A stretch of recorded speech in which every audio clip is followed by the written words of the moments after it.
Hammangizga assalomu alaykum. Bugungi videomizda biz sizlar bilan Herobrine haqida 10 ta qiziqarli faktlarni aytib beraman.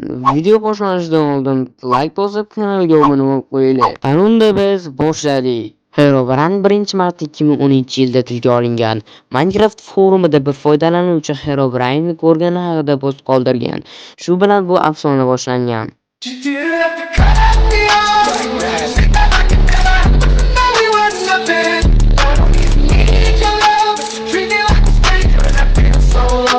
Herobrine Nochning akasi deb aytilgan. Afsonaga ko'ra, Herobrine Nochning Minecraft yaratuvchisi marhum akasi bo'lgan. Noch esa buni rad etgan. U Minecraftning hech qaysi rasmiy versiyasida mavjud bo'lmagan.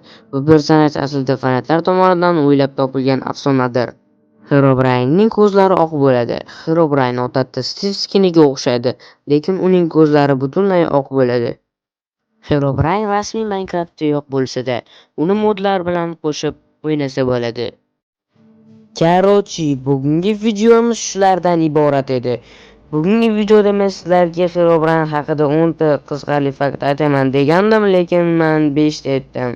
Bu videodan keyin qaysidir ahmoq mening kommentimga kirib olib yoki degan so'zlarni ishlatmasdan, asabni buzmasdan yaxshi gaplarni yozasizlar degan umiddaman.